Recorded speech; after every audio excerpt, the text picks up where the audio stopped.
レディーが俺を呼んでいる。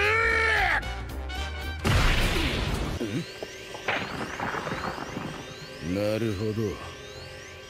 つまり鉄の塊か何かがこいつは。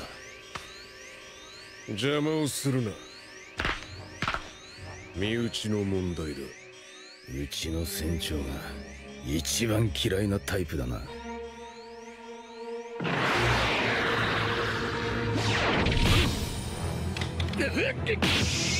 こいつ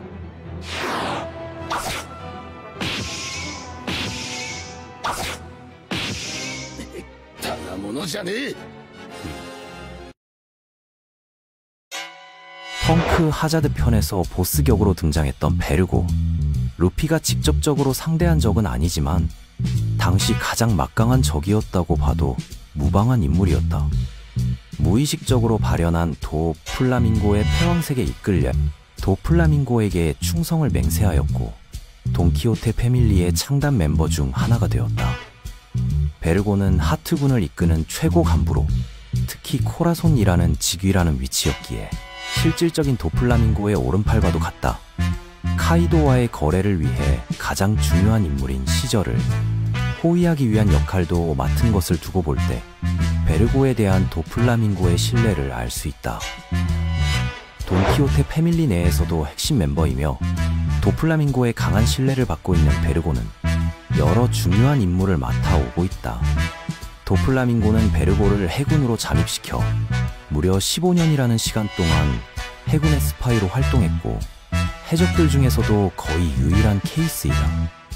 돈키호테 패밀리 내에서도 베르고가 잠입한 건 비밀리로 여겨질 만큼 급비사항이었기에 로신한테가 배신한 걸 적발한 공을 세우게 됐다. 그럼에도 해군 밑바닥까지부터 시작하여 무려 해군 중장이란 자리까지 올라왔다. 거기에 G5 지부의 기지장이라는 직책까지 맡을 뿐만 아니라 부하들의 두터운 신뢰까지 받고 있었다.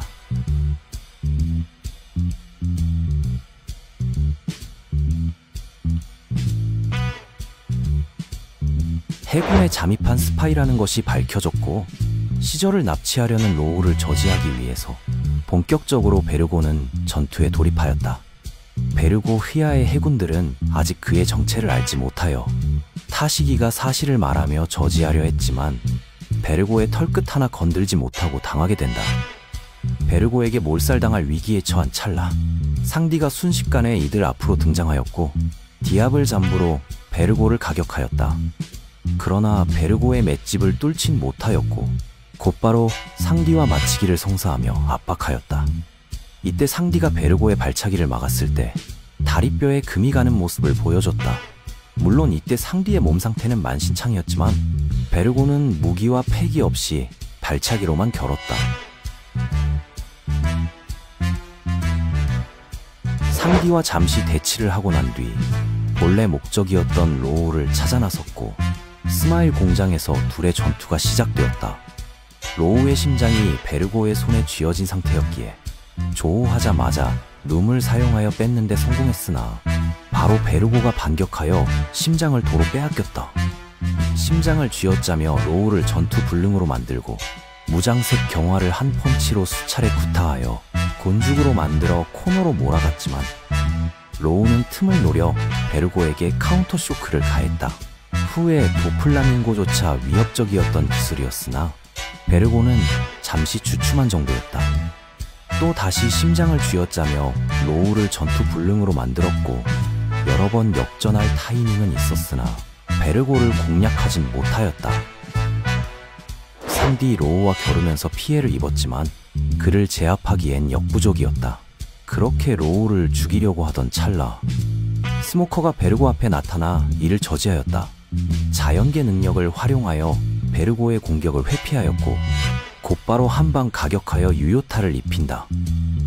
그렇게 둘의 1대1 매치가 이뤄지게 되어 나름 스모커는 베르고와 호각세를 이루고 유효타도 여러 번 넣는 모습을 보여주었다.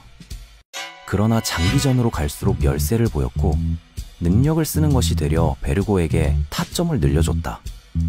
패기, 체력, 맷집 모두 베르고가 우위를 점했고 결국 베르고의 죽봉에 제압당했다. 같은 중장이었던 스모커가 나섰음에도 베르고를 막진 못하였고 스모커마저 쓰러지게 되었다. 하지만 이는 스모커가 의도한 전투였고 연기를 활용해 로우에게 심장을 건네주었다. 물론 스모커가 더 강하다면 직접 쓰러뜨리면 되기에 베르고가 우위라는 것을 더 확실히 한 묘사이다. 그렇게 심장을 되찾은 로우는 다시 전투에 돌입하였다. 그러나 베르고는 예측치 못한 상황에 분노하게 되었고 전신을 무장색으로 감싸 로우 앞으로 다가왔다.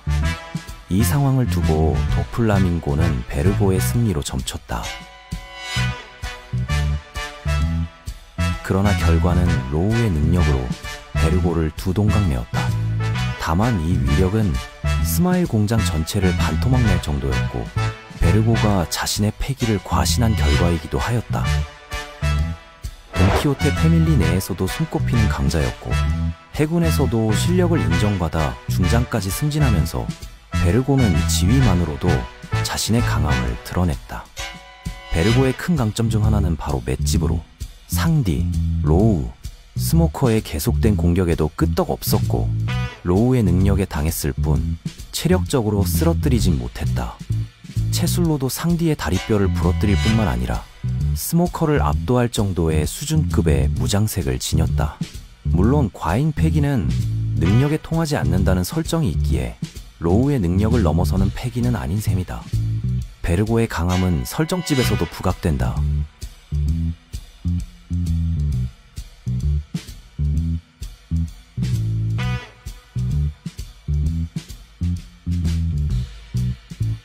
도플라밍고가 신뢰한 파트너와 같은 인물로 실질적으로 그의 오른팔과도 같았기에 도플라밍고 다음 가는 강자였다. 해군에서도 오랜 기간 밑바닥부터 시작하여 중장뿐만 아니라 G5의 기지장까지 오르게 된다. 스모커까지 압살하며 중장에도 격차가 있음을 직접 보여줬다. 베르고의 끄떡없는 맷집은 이례적인 수준이며 그에 더해 경이로운 무장색까지 갖췄다. 거기에 발차기, 주먹과 죽봉까지 무기로 다루며 6탄전은 베르고가 지배적인 스펙을 지녔다. 행적이 제한되기에 정확한 판단은 어렵지만 당시 스모커, 상디보다는 우세한 강함을 지녔고 시저도 루피보다 베르고를 더 강하게 여겼다. 펑크 하자드의 보스격으로 걸맞은 인물이었다.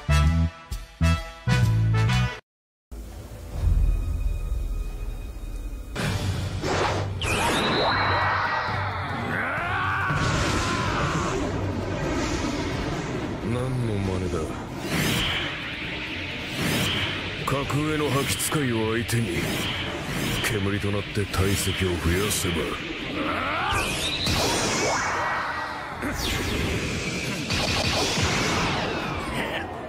的を広げるだけだ。